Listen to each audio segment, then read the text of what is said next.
She screams. She starts having her seizures. She, like, the chest is like going back and forth. Like I can't mimic what she was doing, but it was really no. Yeah. She did a lot of studying for that. She rips her clothes. Then she does this thing with her tongue and the eyes. A little wrestling. She could say Undertaker eyes. Oh yeah, brother. She was locked in.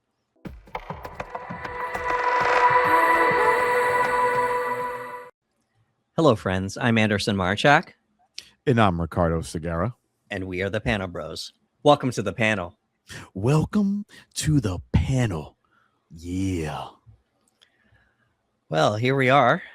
Oh, yeah. We are currently in a filmography right now. Yep. This is episode 99, folks. Oh. Episode 99. We will talk about that 100th episode at the close of this episode. But episode 99, we are in the filmography of Robert Eggers. Mm-hmm. So we've already done The Witch. We have done The Lighthouse. Yup. We have done The Northman. And now that brings us to our next movie here. So as we've already stated, this was directed by Robert Eggers. It was released December the 25th of 2024. Today, the Panel Bros are going to be doing a breakdown for Nosferatu. Oh, yeah. Brother, this is one of those movies that, again, just showcases why I'm such a fan of Eggers, man. Again, period piece. Going back to something that we're all aware of, Nosferatu. Obviously, everyone is familiar with Nosferatu, and I was very curious. I'm like, ooh, he's doing something that is somewhat of an IP. Like, everybody knows this story. We've seen it retold numerous times with Dracula and things of that nature. And I was like, ooh, what's he gonna bring? But I was super excited about it, and I got to see this in the theater, so I was so ecstatic. That was probably the first Eggers film I was able to see in the theater. Came right on Christmas time. Eggers, you crazy man. I love it. I love it on Christmas. But yeah, this was one of those that I walked away just being like, wow, you know what I mean? And just further proves why, Eggers is Eggers. And I felt like this was like, I don't want to say like a test, but this was like, it felt like his biggest movie to me. Like it did. It kind of felt like his biggest movie to me. And I was hyped from the get. So I was so looking forward to watching it again so we could talk about it. Well, once again, I did see this in the movie theater, and then I didn't watch it again. Just with Robert Eggers, I just love that experience of just seeing something in the movie theater, and there's just something about his movies where I'm just not drawn to watch it again at the house. It is what it is. It's fine, but it was an interesting experience with the rewatch, and where we actually have the time to take things in. So. Let's get started here. Yes. All right. So let's start out with a screen share here. So. All right. So you hear Ellen, played by Lily Rose Depp. You hear her praying. She says, come to me, a guardian angel, a spirit of comfort, spirit of any celestial sphere, anything, hear my call. Mm-hmm. Then you hear the count. You awaken me from an eternity of darkness. You are not for the living. You are not for humankind. And shall you be one with me eternally? Do you swear it? I swear. Right off the bat, we're getting right into it. Yeah, it's intense. Followed by the first jump scare of the movie, which threw me. Oh my god! Like Eggers, I don't know how I felt about it because it was like so soon and abrupt in the movie that I was kind of right in the beginning. I was kind of like, oh wait, is this going to be that type of movie? Like, don't just drop like jump scares every 2 seconds, my guy. But it was great. Like I remember sitting in the theater and actually like feeling a jolt, like jumping quite a bit because I was like, all right, dude, we're 60 seconds in and we got this nasty jump scare right off the bat. Yeah, I heard some people scream in the movie theater. Oh yeah, when that happened. It's so unexpected. Like you have this opening, beautiful cinematography. You have Ellen calling out, and you have it, or like, you'd have awake, his own voice and everything. Right. And you're like, all right, you're getting into it. And then all of a sudden, bam, and you're like, oh, this is aggressive. Okay. Right. And you see her being choked and it's Yeah. invisible. So just really unsettling. And then we got our title card, Nosferatu, right after that. Yep. Right away, we realize we're going to get a lot of good body acting from your girl Lily Depp. Like, she's having these convulsions and shaking, and Archer, and I was like, oh, dude, we're in for it. Oh, yeah. So here we are with our plot summary. A young girl named Ellen, as we stated, played by Lily Rose Depp, prays for a companion to ease her loneliness. She inadvertently contacts a powerful being known as the Nosferatu, forging a psychic link between them. In 1838, Ellen has married Thomas Hutter, played by Nicholas Hoult, and they live in Wisburg, Germany. Thomas is sent to Transylvania, of all places. Of course. We know where the story's going. It's like, right. This is not going to be any surprise, guys. So, yeah. By his employer, Herr Nock, to sell the decrepit manor to the Grunwald Manor to the reclusive Count Orlock, played by Alexander Skarsgård. Oh, yeah. So Ellen begs him to stay, understandably. She describes a nightmare that she had, and he says, don't speak of these things out loud on more than one occasion. So already we're setting the stage where apparently this young lady has, I'm just going to put it out there, I believe she's had some issues with her mental health over the years. Oh, yeah. And, she's describing these things to him, and they're awful, but this is back then before they had science, and like they're not talking about psychiatry and therapy and stuff like that back then. Let's just not talk about that, and it'll go away.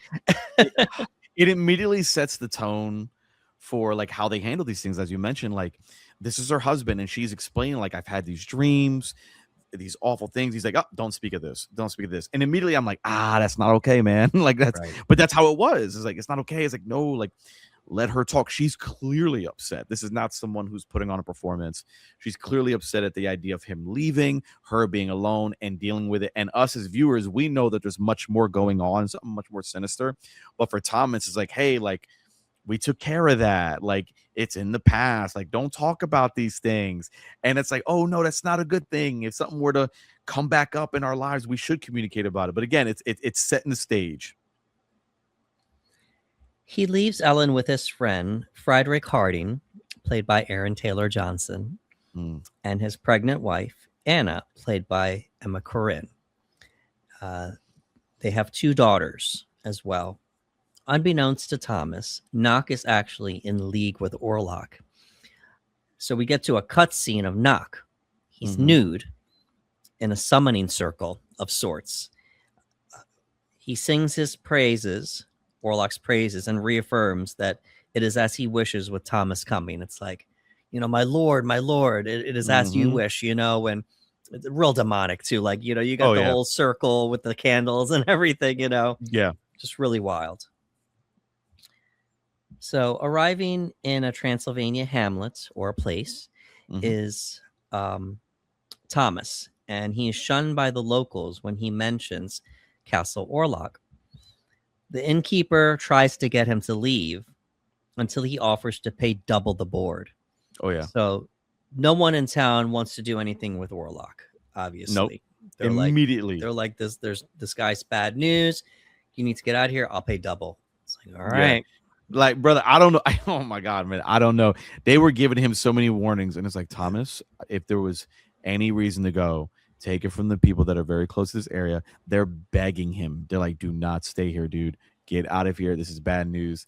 And then he offers to pay double. And they're like, okay, buddy, it's on you now. Right. That night, he witnesses a group of Roma exhuming and staking an alleged vampire's corpse, which gushes blood. So let's unpack this a little bit here. Oh, yeah. So they're all chanting.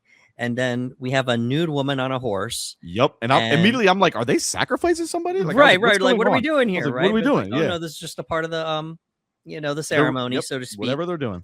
And then, the man thrusts a stake in, which causes Thomas to scream, "No, by the grace of God."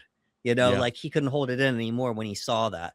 But, and what was it that bothered him? The fact that they were doing this, or the fact that the corpse jumped up? Oh yeah. Like it's Because like the idea, both of those things are jarring. But it's the fact that after they stabbed it and it sat up, like, oh no, Right. this is something entirely different. Which is why I think he goes, oh no, by the grace of God. Like he's like, oh no, throw Right. that out immediately. Right. So he wakes up thinking it was a nightmare. That happens a lot in this film. Yeah. For a minute, I thought so too. Well, only for a second though. Little throwback to the lighthouse. Remember, anytime he had a vision, he would just wake up again. Afterwards. So, little throwback to the lighthouse here. So he wakes up to the hamlet deserted, and his horse is gone. So there's nobody there now, and he continues on foot until a mysterious carriage takes him to Orlock's castle. Yeah. So let's get our next screen share here. It's funny because when he wakes up from that sleep, I'm like, okay, it was a dream, really weird dream, and his feet are covered in dirt, and I was like, oh God, no, it was real. And I was like, it was real. I don't know what's going on. Let's get this carriage shot, dude. This carriage shot when he gets picked up, not this one, but when not he gets this one. picked No up, carriage shot. Yeah, yeah. When he gets picked up in that carriage shot, I remember that was the first time in the movie where I was like, the cinematography in this thing is gorgeous. Yeah, snowfall, everything just looked incredible. But okay, we're on to this one. Yeah, this is him meeting Orlock here. So Eggers does a deliberate choice here to not show Orlock in full view just yet. This is like the big reveal of the antagonist of the movie. So Thomas meeting Orlock was a huge ordeal here. It's incredibly spooky. Oh yeah. Orlock is huge, and he demands to be called my lord. Yes. So Thomas is noticeably shook, obviously. Oh yeah. So yeah, Thomas gets there, and immediately it's the atmosphere. It's everything that led up to this point, and like it just carries this horrific weight. It feels dark in nature, just everything. And like you said, like they're keeping Orlock out of frame, and you're merely hearing him, but you do get to see the size of this guy, and even just the way he speaks. Yeah, it's just uncomfortable, and you can see Thomas, who is a rational man, very shaken at this entire situation. Right. And you're just like, as a viewer, you're anticipating like, is something going to happen right now? You don't know. So distracted by Orlock's appearance during dinner, Thomas cuts his hand. Oh yeah, which agitates the Count. He wakes up on the floor of the dining room the next morning. So, oh yeah. So we know what this movie is about, right? Yeah, it's a vampire movie, right? Yep. There's nothing hiding that. So our thoughts immediately go to Orlock feeding on Thomas the minute he cuts his hand, right? That's what vampires do. There was an immediate reaction when Thomas cut himself while he was slicing the bread. So eventually he walks, when he wakes up, he walks around the house. He sees a few rats. So we're setting the atmosphere again. And this will not be the last time that happens when we see the rats. Yeah. The rats make a very big presence in this movie. Orlock completes the home sale and takes Thomas's locket. He steals from him. Oh yeah. Just openly stealing. Right. This is mine now. Like, okay. Exactly. It contains a lock of Ellen's hair. Thomas wants to leave due to feeling sick. Orlock forbids it. And I already put this out there, but yeah, he steals the locket from him and in front of him too.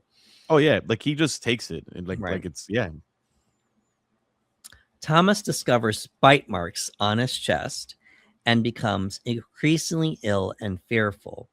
So now it is confirmed. Okay, so there is a vampire here, and what's going to happen next, right? Is Thomas going to turn? Is he going to die? What's going to happen next here? So while attempting to escape the castle, he ends up in a crypt where he finds the Count asleep in a coffin. Oh, yeah. Naked and decayed. Orlock awakens and gives pursuit. So let's talk about this scene for a little bit here. So it's pretty gross and confusing. We have more rats, and this is our first clear shot of Orlock. Oh, Eggers. Oh, yeah. Eggers, completely nude. yeah. uh, Full frontal nudity. Right. And what was interesting was, usually when you think of Dracula and things of that nature, there's a sensuality to him. This is like a corpse. It is Right. literally a walking corpse, even to the point that when he breathes, it sounds like a struggle. Like every breath feels like a man taking its final breath. And when you get to see him completely nude, it allows us to see like the amazing prosthetics, but just how decrepit his body is and how it's decaying, and it just feels like, oh, like how are you functioning? And it kind of gives more purpose as to why he needs to drink blood in order to keep whatever's alive going. But yeah, man, he just stands up in this crypt, dude, just completely fully nude and just tall, and you're like, oh my god, Thomas, you need to run for your life right now. Yeah. So Thomas grabs a pickaxe, presumably to kill Orlock, and we get a jump scare of Orlock waking up and grabbing the pickaxe. So Thomas runs away while wolves chase him. Oh, of course, the wolves are here. Yeah. And then we cut to Orlock using his powers to speak telepathically to Ellen, likely a compulsion or a glamour, as we've seen in other media before. We see flashes of Ellen and Orlock going back and forth, very eerie images. And Orlock catches Thomas and begins to feed on him. So we see it. Yep. We close the scene with no sound except for Orlock slurping and feeding on Thomas. You could hear it. It's such a crazy visual. Again, they did something different. We're so used to the idea of vampires going for a neck. Like that's what we've known through lore, and again, the sensuality of it all. And he bites on the chest because it's closer to the heart. Like that's where the blood is pumping and whatnot. And he does it there. And you have this great shot where he's on top of Thomas, and it's like they're floating for a moment. And then when it cuts, they're laying on the ground. And like you said, he's completely perched on top of Thomas, and you can hear it just and he takes deep breath. You hear the big gulp, and it's just like, oh my God. Like, and I'm not sure where Eggers is going to go with the story. Again, we're familiar with the story, but Eggers could change it up at any point. So I'm like, oh my God. I'm like, is Thomas going to die right now? Like, what do we like? Is that what's happening? I don't know. The next morning, Ellen is pleading with Frederick and Anna to make sure that Thomas is okay. They have a quiet moment to themselves, only to find out Ellen is having a seizure on the beach. Oh, yeah. Ellen's visions and stories, combined with the seizures, give the people around her a reason to say she is sick. So yeah, the illness has returned, so to speak. Yes. Whatever she was dealing with is like, oh, it's back. They said, hey, they squashed it, but for whatever reason, it has returned. Thomas falls into a river and is rescued by Eastern Orthodox nuns. They explain that Orlock became a vampire after making a pact with the devil. So before we get any type of, maybe he's just a sick man, maybe he himself, they do like some type of twist or whatever. No, they know he's a vampire. Yep, they know right off the bat. They're like, nah, brother, what you dealt with right there was a vampire. Right. You got to rest. And he's so eager. He's like, no, I got to get home to Ellen. But they're like, no, you got to rest. You got to hold it up. Dude fell out of a window into the river. Easily could have died. Like, he's so lucky that he had enough life for them to find and to bring him back to health. But yeah, immediately, like, they know this is what's happening here, buddy. They're warning him that Orlock cannot leave. Yep. He is evil, and in turn, because the devil gave him his powers, the devil will spread across the land if Orlock leaves. He's a physical manifestation of the devil now, basically.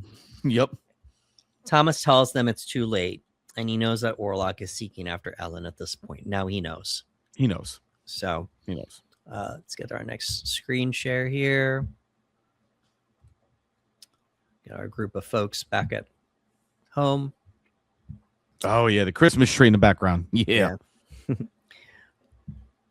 Orlock sets sail for Wisburg inside his coffin on a ship with plague-carrying rats. Meanwhile, Ellen, under Orlock's influence, begins suffering from the seizures and sleepwalking. Her doctor Wilhelm Sievers, played by Ralph Ineson, coming back Oh yeah, again here. I love that guy. He's Yeah. great. Consults with his former mentor, Alban Ebhard von Franz, Willem Dafoe. Dude. He's a Swiss scientist, ostracized for his occult beliefs. And von Franz confirms that Ellen is under the Nosferatu's demonic influence. Bro, this is such a crazy like jumping point in the movie, not for us, but for the characters, because your boy Frederick is like all science, right? Like he's all like, no, like we have doctors, we have this, we have blah, and all of a sudden your boy is just like, listen, I got this other doctor, he's a little different. He's been kicked out of some places and he is attached to the occult. And like your boy was like, what? Like, no, this is clearly something. She's just unwell. And they're like, no, this is something more significant than that. And from this moment on, everything in Frederick's life is going to completely flip upside down. Yeah. So Ellen says that the visions and seizures used to happen when she was younger, but they have returned. So while diagnosing her, he asks Ellen who is coming. We get a big seizure moment from Ellen. She convulses, makes noises, gyrates, and then we also hear a demon speak. So this is like another big seizure scene. These seizures end up being big moments for Ellen as a character, and obviously for Lily Rose Depp as an actress. And we haven't gotten to the scene just yet. The one. Yeah, that's coming. So really interesting scene here. It's almost sexual in nature. I think it's safe to say that. 100%. Like the movie, again, there's this, and we'll talk about themes as we go on, but there's this idea of a woman being comfortable, with her sensuality and everything else, and like how the movie's kind of like, no, you can't, you got to push that down. And we'll talk about that a little bit more later. But it is interesting that like when she's having these seizures at first, they just drug her. Like they're not listening to her. They just kind of drugging her, putting a corset extremely tight and just putting her down so that when Willem Dafoe comes in, he's like, yo, like what are we doing? Like, why is she in restraints? Like we should do this. Let's talk to her. And then she has this seizure that's almost like a possession, but again, sexual in nature and everything else. And he's like, no, this is something else. And like he even shows how far removed she is when he pierces her forearm. Like he completely pierces her forearm to show them like, hey, like she's not here right now. Like this is not just like she's gone. And like it's shocking. And you're like, oh my God, you know what I mean? But like he needed to prove a point. We're back on the ship now, and people are getting sick and dying. Someone says they will end this evil. So they go to open the coffin to, I guess I don't know how they figured that there was a vampire on board or what. I don't know what they were thinking, brother. Because they're I'm like, going to end this evil. And it's like, how did you know what was in there? Like they mentioned being cursed. They're like, oh, it's cursed, and obviously the rats, and then you have the one guy who just regurgitates, and it looks like a blood and whatnot, and it's just like, oh, like they're like, get away from him. So like they're dealing with the plague, but something is like, no, there's something in this coffin, in this box, and I'm like, and I mean, maybe they didn't know it was in there. All they knew that there was a coffin, and there's something that they have brought that is because there's, obviously we don't get to see much of it, but there's much more than people getting sick. There are people being brutally murdered on the ship, and they're just like, something's not right here. So they go to open the coffin. We get even more rats this time, and Orlock jumps from behind to bite him. Boy, obviously, yep. Your boy rips it out. Oh yeah. And I was like, oh, there's the vampire where you see going right for the neck. There it is, right there. Yeah, exactly. Knock is institutionalized after killing and eating sheep raw. Dude, he's this character is wild here. The 180 from the moment you meet Knock, just as a businessman, just like a guy in a suit, businessman, and then when Orlock does the deal and he's like, yeah, we're sending Thomas, the complete 180 is insane. Like it's like, whoa. And oh man, your boy is crazy. Yeah, he's out there. He celebrates that Orlock has arrived, bites the person watching him, and escapes. He reunites with Orlock, who declares that he has arrived and he will find Ellen, and he smells the lockets Yep. because he wants to Yep. reunite with Ellen. Van Franz reveals that sunlight will kill the Nosferatu. Oh yeah. Thomas returns to Weisberg as Orlock's plague ravages the populace. Knock escorts Orlock to Grundenwald Manor. Orlock appears to Ellen in her nightmares and tells her that Thomas sold her to him for his commission of the home sale. He could not read the documents as they were in Orlock's language, because Orlock spoke a different language as well. You know, we saw that throughout this movie. He demands that she submit to him in 3 days or he will kill Thomas. So they have an exchange that indicates that this has been going on for years, and now he has returned to claim her. So apparently when she was younger, maybe there was something like a psychic connection or something, but there was never like a physical encounter. But now a physical encounter is finally going to happen. And I don't know, like they never really go into it, but apparently it's surrounding the fact that she said this prayer, and apparently Orlock, through his supernatural powers, heard the prayer and said, okay, I'm the answer, you know? Yeah. And like this whole few sequences are great because you have Professor Dr. Von Franz, where he even says like, hey, like I've never personally dealt with Nosferatu. I am aware of legend and lore. I'm not sure, but there's one common thread, and it's the idea that he cannot lay rest outside anywhere besides his coffin, his dirt, and he must be there before the sunrise. And they're like, will that work? And he's like, that's all we got. Like I love that about the movie. And I love that. This is one reason I really love period pieces. And if you're doing an IP like Nosferatu, is you can go back and it's not so much like these characters are like we've seen it. Like think about the movie From Dusk Till Dawn when they're talking about vampires. Like, okay, we know sunlight works. We know holy. We know that, like they know all this. So I love that in this movie they're kind of like, hey, we're not really sure, you know. And since we're watching it along with these characters, we're not sure what route Eggers is going to take. So I think that's great. And then we have the scene with Orlock where he's talking to her. I thought this was a great scene too, because your boy's just gaslighting her the whole time. Right. Like, let's throw a modern day term in there. Like, he's gaslighting her. He's telling her like, oh, he sold you off. And she's like, no, he would never. He's like, are you kidding me? He signed it for a penny, for nothing. He gave you up. You know what I mean? And it shows you like we already know that Orlock is a monster in itself, but it's a very human trait to manipulate somebody. Right. And we understand that like Ellen's character was a child, dude. She was young when she was dealing with these emotions and this feeling of being lost. And again, struggling with desires that were constantly told like, no, you can't feel that. So she reaches out into the universe and is like, hey, something. And there was a dark force just waiting for that moment. Right. And it was Orlock. And he as soon as he heard it, he's like, got you. And he sunk his teeth into her metaphorically. And like you said, there was never an actual physical whatsoever, but he did do things, what's the word I'm thinking of?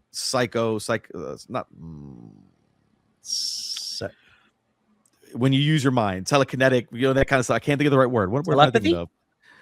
Like he's using his mind to make her feel things. You know what I mean? Like he's using that, like he's doing that whole thing. So like that's why we see her body have convulsions. That's why we see this. He's not physically there, but he's making her feel these things. Like there is a telepathic connection. That's the word, telepathic. There's a telepathic connection between the two. But now, like you said, this is the first time where it's like, hey, like I'm in your presence. Right. Like this will happen. And I love that she's fighting back. I like that. In this moment, she's like, no, like she's yelling at him. She's berating him. It's not going to go her way. But I do appreciate the fact that, like, even though he's coming at her, she's like, nah, brother, like, no, I will fight you to the end. Yeah. All right. So we got a screen share here, and it's Ellen and in the big scene here. Ooh, so my God. Sorry, folks. Brother, this scene in the movies made me so uncomfortable. Wild. Like, forget the jump scare, forget a lot of the other moments that are horrific in nature. Like when she was doing this made me tighten my seat. Like this made me kind of like tense up a bit because I was like, oh, like she's going in and she crushes it, dude. Yeah. So Ellen awakes to find Anna being attacked by plague-infested rats. The rats are taking over the town. Ellen berates Thomas for allowing Orlock to take advantage of him, resulting in them having troubled sex. So we need to unpack this scene. I'm going to make this scary image go away here. Yeah, go away, because it's horrifying, because Yes. it's like and it's the beginning of the end in a sense, right? Because during that conversation, Orlock tells her, is like, because she denies him, he's like, listen, you got 3 nights. Right. You got 3 nights to willingly choose me. And if you don't, people around you will die. And on that final night, I will kill your husband, Thomas. And it's like, we're on a clock. And in the first one, as you mentioned, it goes after Anna. Like, that's the first one it goes right after, because she's sleeping right beside her in bed. And there's nothing more horrifying than knowing that this is happening right beside you and you had no idea. Right. So she screams. This is Ellen and Thomas. Mm-hmm. She screams. She starts having her seizures. She's like, the chest is like going back and forth, like I can't mimic what she was doing, but it was really no. Yeah, she did a lot of studying for that. She rips her clothes, then she does this thing with her tongue and the eyes. She a little wrestling. She could say Undertaker eyes, Oh yeah, brother. she was locked in. There's drool everywhere. Full on. And then, as she's shaking about, he's like, I'm gonna go get the doctors, and then that snaps her out of it. Please don't get the doctors. And then she starts teasing him. She teases him and says, you could never please me as he could. Let him see our love. And then they have this very odd sex scene, and she begs him to save her, and he says he will kill Orlock. So yeah, what a scene. The scene is intense because they have this big fight, right? Because she's still upset that he left. It was like she's doing that thing where, like, I told you, and he's like, I left for us. And then she starts breaking. She goes, what, for this? And she throws things over because she's like, I don't care about any of that. Right. And there's something really tragic about that she was clearly going through something. She wanted him to stay by her side, and he's like, no, if I go, I will financially be able to give us things that we've dreamed of. And she's like, I don't need any of that. And that's a real authentic argument. And then she starts, the quote unquote seizures and possessions start to kick in. And when she taunts him like, you could never love me the way he does, or you could never make me feel the way that he does. It's almost deliberate in the sense where like she's doing that to entice him to take her. Right. And when he does, she drops a line that you mentioned where she's like, let him see our love, because she wants to prove, not to herself, but she wants to prove to Orlock she doesn't need him for those emotions and feelings that she was battling for so many years. And he's like, oh, I could take care of it. She's like, no, you're a monster. I don't need you. I have my love. I have the love of my life. I have Thomas. And just like, just show me. And then unfortunately, there's a jump scare here for Thomas, and it kind of snaps him out of it, and she breaks down, and there's this really sad moment, and that's where he goes, no, like, I promise, like, I'm gonna kill Orlock. Yeah. All right, so got another screen share here. This is poor Anna. Dude, this whole family, man, like, oh my god, this whole family. All right, so in response to the scene that just happened where she's openly mocking Orlock, Orlock retaliates by killing Anna and her children. Upon seeing Orlock's bites on Thomas, Frederick realizes the couple was telling the truth. Yep. Mad with grief, Frederick dies from the plague at his family's grave. So this is really bad. They show that part there when she walks in that scene. They see him just feeding on the kids, just openly. Yeah, their limp bodies. It's so upsetting because this family is completely innocent, man. Like, Right. not that anybody deserves what's happening in this movie, but this was a family that gave shelter um to Ellen. Like, they gave her shelters, like, yeah, we would take care of her, et cetera, and everything started going bad, and they're dealing with all this. And Orlock is like, hey, I'm gonna take people closest to you. And it's so sad because in this moment, Anna cannot wake up Frederick. She can't. She's trying, but Orlock says it, like, in his language. He goes, um, do not wake or stay asleep. I forget the terminology, but he's like, no, you will sleep through this. So no matter, you hear the kid screaming from the other room, like, you hear it, Right. and she's trying to wake him, and he cannot wake, and she runs. And brother, like, when I saw this in the movie, I did not expect that we were gonna see it. Like, I was like, oh, she'll come in and the damage will be done. And it's like, no, you see him feeding on one of the children, and then, like, there's like a snap and just silence, and he throws the child Right. to the ground, and she has to witness that. And then you see the absolute shock on her face, and then it closes in on her and it cuts to black, and you're just Right. like, this guy lost Frederick lost everything, dude. Yeah. Everything. And he starts spazzing and losing it, and it's just like, it's so heartbreaking, dude. Like, he has nothing left. Like, he apologizes at a point because they're trying to come up with a plan. He goes, I'm sorry, I'm just out of it today. And I'm like, dude, your wife and children are dead, and she was pregnant with an unborn child as well. Yeah.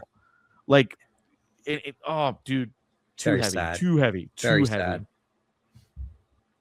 So, and you know, while dying from the plague, he just falls over on her grave, you know, just really sad. Yeah. So von Franz's research suggests that a fair maiden's willing sacrifice can destroy Nosferatu. Mm-hmm. Knowing that only she can stop the plague, Ellen conspires with von Franz to keep Thomas away. Yeah. Thomas, von Franz, and Sievers go to Grunewald Manor, where they accidentally kill Knock after finding him sleeping in Orlock's coffin. So they go to stake Orlock, but they get Knock's in there, yeah. Knock in there. So and he's still talking crazy. He gets stabbed, and he's still like, oh, I should have been king of the rats, yeah, and all this, and God, and he goes, oh, I wanted him to do this for me, but he loves his princess too much, mocking Thomas. And Willem Dafoe's character von Franz comes in and just takes the hammer and just hits that stake one more time, like, oh, shut up, bam, right. Like, oh, that did it. That did it. Yeah. So the rats were real in this scene, and we'll talk about the rats a little bit more later. Franz just goes on a burning spree. So he just burned Friedrich and Anna's grave. Now he does the same thing for Knock, and he delivers this great monologue while he's there. You know, Defoe's such a great actor, just waving the torch around, and they're like, all right, well, we need to get back over here. So we come here to the ending of the movie. Some just disturbing imagery yet again, just to close the film. Thomas realizes the deception as Ellen summons Orlock and allows him to feed on her until sunrise. Distracted by her, Orlock is killed by the sunrise. Thomas returns and holds Ellen's hand as she dies, while von Franz confirms that her sacrifice has freed them from the Nosferatu. And that's our movie. So let's give our initial thoughts here on when we first saw it. Like, so we're expecting him to burst into flames, right? Because that's what I was like, all right, the sun's happening, gonna burst into flames and dust this thing. Nope.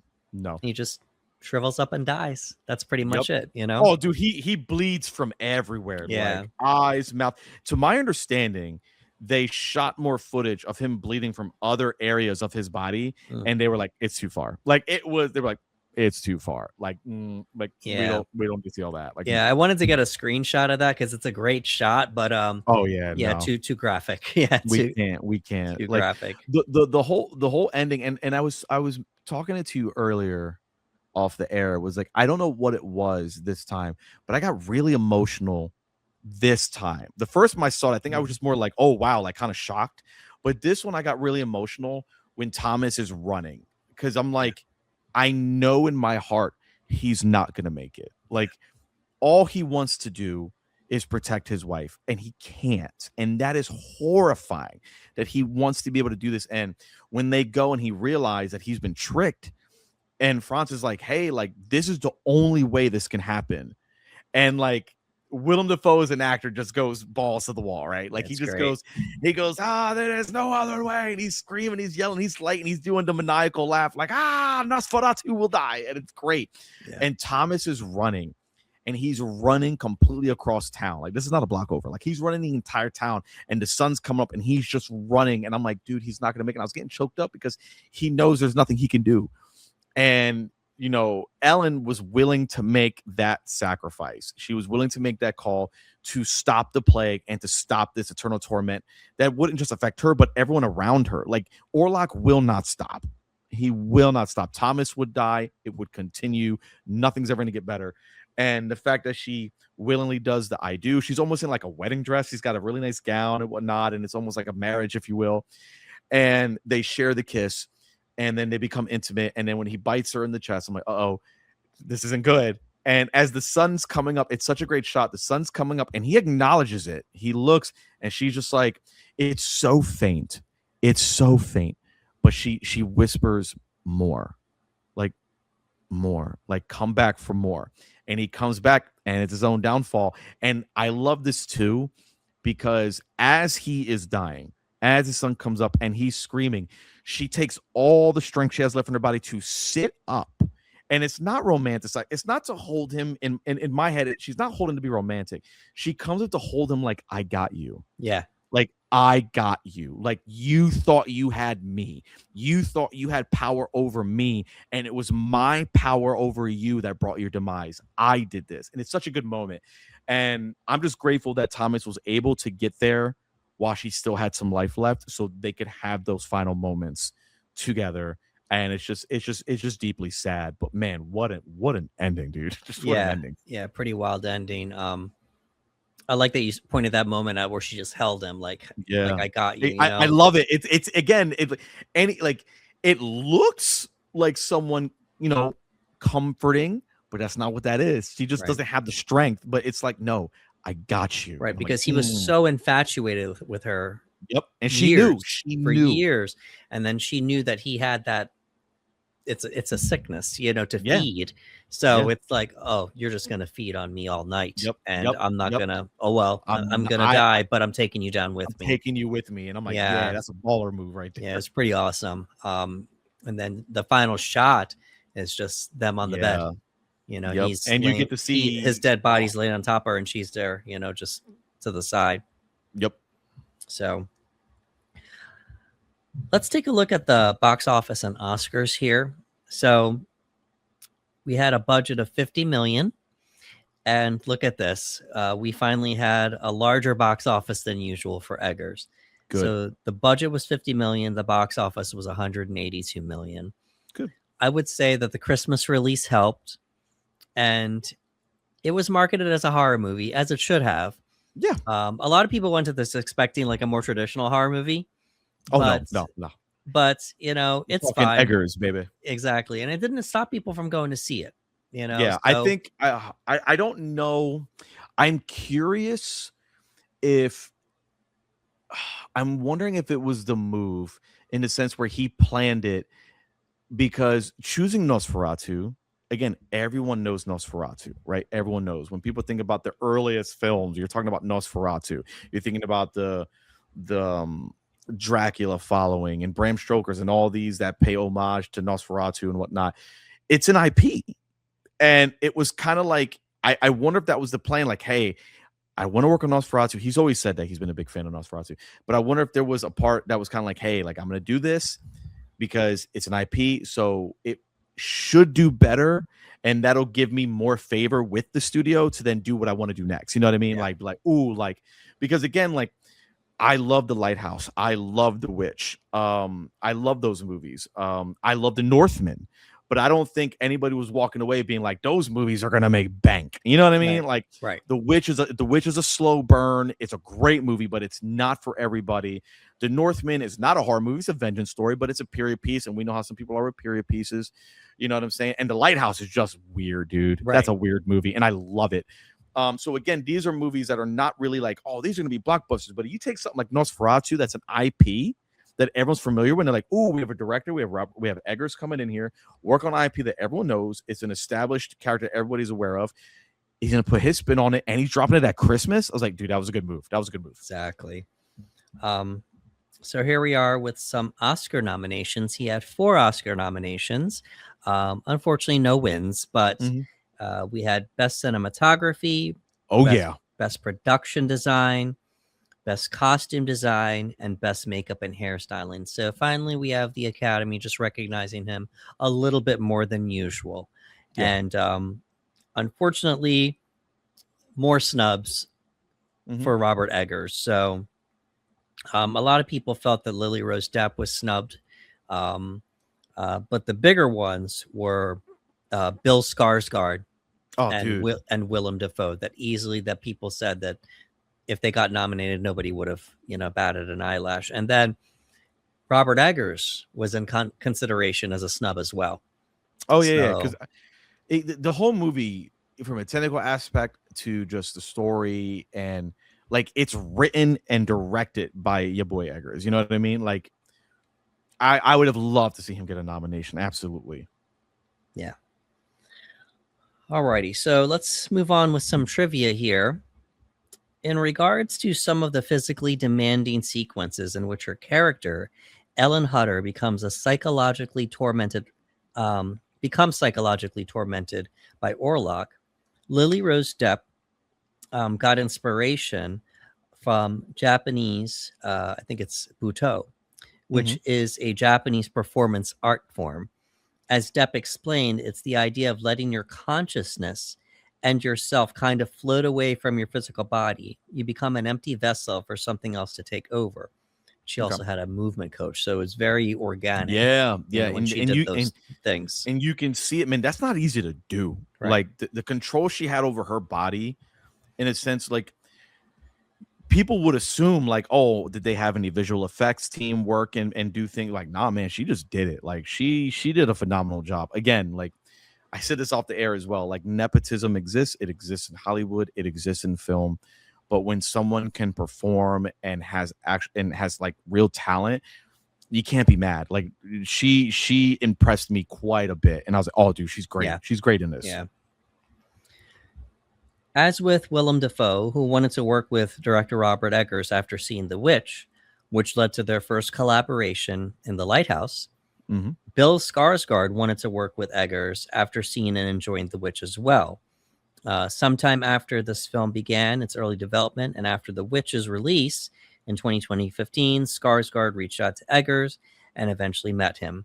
They got along extremely well, and the director cast him in the film. And we talked about this in The Northman. He was almost in The Northman as one of the leads, half brothers, but that didn't work out, unfortunately. So it ended up happening for this movie. This is the second Nosferatu related film that Willem Dafoe, who plays Professor Albin Eberhard von Franz in the film, stars in. The first is Shadow of the Vampire, came out in 2000. It's about the making of the original silent film Nosferatu, which came out in 1922, a long time ago, of which this Nosferatu is a remake. In Shadow of the Vampire, Dafoe plays the actor Max Schreck as Count Orlock, focusing on how the actor got so carried away with the part that he lost himself in the character. And Dafoe was selected for that film because of his close physical resemblance to Schreck/Orlock. So, little tidbit there. Here we go. Although the rats were pretty well behaved on set, there were 5,000 of them. They were rather smelly. Rats have a habit of scent marking with their urine, so things got a bit malodorous after a while. I can't imagine. Yeah, if you listen to some interviews here, Holt has gone on record saying that was the part that felt like it was a little too much for him, being around all those rats. So Got the director trademark Robert Eggers with the animals here once again. In this film, we have rats, dogs, and wolves. They haunt, intimidate, and attack several of the main characters and background characters most of the time.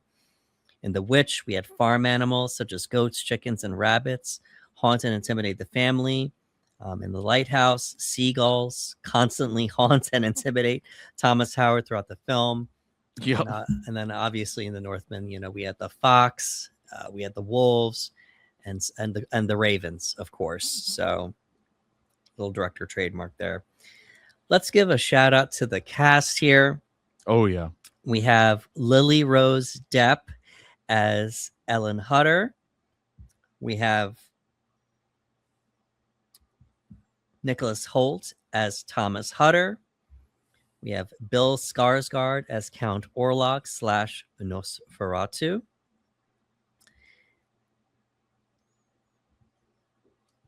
Little tidbit here. Other actors considered for the part of Count Orlock / Nosferatu included Mads Mikkelsen and here's somebody, the retired Daniel Day-Lewis. Oh wow, okay. Yeah, so he'd have been Orlock on and off camera. He'd be like, we're staying. Yeah, so they wanted to go older, if they went that route. We have Aaron Taylor Johnson as Friedrich Harding. We have Willem Dafoe as Professor Albin Eberhard von Franz. We have Emma Corrin as Anna Harding. I thought she did a great job. Very sad part, obviously. Mm-hmm. I do want to give a shout out to Emma Corrin. A lot of people might know her as Princess Diana in The Crown. And we know her. Here we go. We got to give the little comic book movie shout out here. She was Cassandra in Deadpool and Wolverine. The Professor X sister. That's right. Yeah, that was her. Yeah. And I remember when I didn't realize that at first. Like I didn't make that connection. And it wasn't until I did some reading. I was like, oh, that's her. Okay. Yeah. Okay. Yeah, she's up and coming, definitely. Oh yeah. We have Ralph Ineson as Dr. Wilhelm Sievers. We have Simon McBurney as Harnock. Shout out to this actor here. He was committed to this role. He was committed. And we're going to stop there. A little tidbit about the leads here. We have Harry Styles and Anya Taylor-Joy were originally cast in the lead roles. Look at that.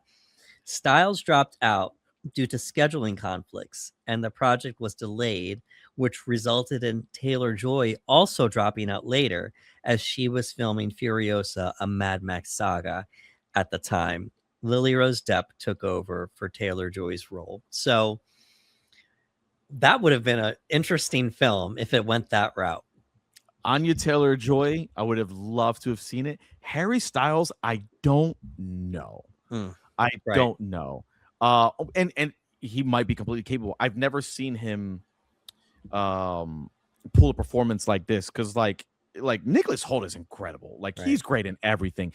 He has the ability to just bring so much emotion out of his eyes, especially when he needs to just have tears and whatnot.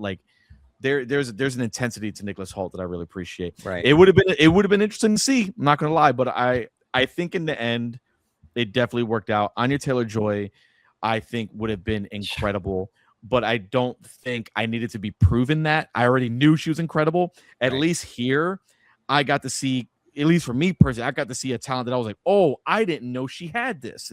This is amazing. So I feel like we found like a new star. You know what I mean? Like, ooh, Anya Taylor-Joy, I know you're great. Lily Rose Depp, I was like, oh, let's see. Wow, she's fantastic. So that worked out. Right. And at this point in time, it was 4 movies for Robert Eggers. We almost got Taylor-Joy in 3 of them. You know, she was the lead in The Witch. She was almost the mermaid in The Lighthouse, which I thought would have been awesome. And then she was also almost Ellen in this movie here. But she's doing so well. She's getting cast everywhere. Oh, she's good, so she's good. That's as far as that goes. And I like that Eggers is working with Lily Rose Depp again in her new movie Werewolf that comes out this December. So I like that he's like, ooh, we had a great time. I'm bringing her back. Exactly. So We're gonna wind things down with our closing thoughts here. We have now gotten through the filmography of Robert Eggers, and Oh next yeah. up is Werewolf. Oh, I can't Um, wait, dude. Oh, I can't wait. yeah, I next up, can't wait. yeah, as of this recording, it's early July 2026, and a new trailer just came out for it, so people are really, Bro, he's dropping it on Christmas, man. excited. Like Oh your yeah. boy knows. Your boy knows. He's like, yeah, this is it. If Eggers decided that he's going to work on a new movie every few years and just drop him on Christmas, I'm there. Like, let's go. Yeah, exactly. We have Aaron Taylor Johnson in the lead over there. We have William Dafoe coming back again, Of Ralph course. Ineson coming back again, Lily Rose Depp coming back again. Yep. So Yep. it'll definitely be something to check out here. So I'm going to close by saying that I think that Robert Eggers is a very talented director. Mm-hmm. He's a very talented director. I think he's very good at period pieces, and Oh yeah. I would be shocked if he ever took over an IP one day that didn't involve a period piece component to it. Having said that, I don't think that he is a director for everybody. Yes. I don't think his films are for everybody. They're very, it's a cross between art house, period piece, and horror. That's the way I I use the term horror very loosely because not all of his movies are straight horror. No, You not at know, all. it's The just, Northman is just it's just a vengeance Right. story. You know what I mean? right, Like, yeah. right. There's horror aspects, obviously, you know, but that's just the way I'll put it. It's fine. Not every movie is everybody's cup of tea, so to speak. So that's how I feel, and maybe that's why when I see a Robert Eggers movie, it's like, okay, well, I have to see it because I love film. Yeah, like So yes. and I go to the movie theater, I will see it, and then I go, all right, that's it. I won't watch this I've again seen unless it. I Yep. have to. Exactly. So how about your feelings on Robert Eggers, Ricardo? He is one of those directors over the years that became a director that I will watch. Like if he's making a movie, I'm gonna go see it. Again, I feel like everybody has like a significant or a short list of directors that are like, hey, they make a movie, we're going. Obviously, we already know Christopher Nolan can make a movie, give me nothing. I don't need a title, I don't need a poster. Nolan can be like, hey, I've made a movie, it's out, and I'm going. Eggers is one of those directors that if I see him attached to a project, I'm immediately interested. As we've talked about, I love period pieces. I love horror in period pieces. I think it allows us so much room to tell a great story because we're not so dependent on modern technology and things of that nature. And I just think that there's something so much more you can have creative wise. Like think about production design, think about set designs, think about wardrobe, the idea that they get to play with these things. If you make a modern day movie, I'm not against modern day movies, obviously. It's like, hey, t-shirt and jeans, but to go back then, it's like, hey, what material did they use to make clothing? Let's get that material. Let's be authentic. Let's make the colors authentic. And there's so much to play with, and I think that's so fun to see how authentic he can be by doing period pieces. And I don't think I'm making this up, but I'm pretty sure he had mentioned at one point in time that he has no intention of doing anything other than period pieces. Yeah, I did see that. Like that can always change. Again, I'd be very intrigued to see what that looks like. But for the time being, I love that he's in his wheelhouse. I love that he's like, hey, I love period pieces. This is what I'm going to do. I like that he's been like, hey, I can do horror or I can do movies that are not horror. But generally speaking, he has more horror on his resume. So I think that is where he loves to be. So I'm down for that. The first time I saw this in the theater, I was kind of like, yep, this is going to be in my top 10 of the year easily. Eggers is a guy that I'm going to go out and support no matter what. I want his movies to be weird because, again, in today's day and age, we're so we're constantly in a need for original films. We're constantly in a need for different. And I want different. Even if I walk away and don't enjoy it as much, and I go, hey, like, you, for example, if you say like one and done, I'm okay with that. But I just want to feel like I'm seeing something different, which is why, like, when you see the trailer for Werewolf, I'm like, I feel like we're getting something different. Like, I feel like this is going to be a werewolf movie that's very different from what I've seen, and that's what I want. So for me, Eggers has a ticket for life for me. Like, any movie he makes, I'm going to go watch it. I like that you said that. And that's why I've given him a chance in the movie theater every single time. Like, I know I'm going to get something different from Robert Eggers that I'm not used to seeing. When I first went to the theater and I saw The Witch, I said, wow, that was so different.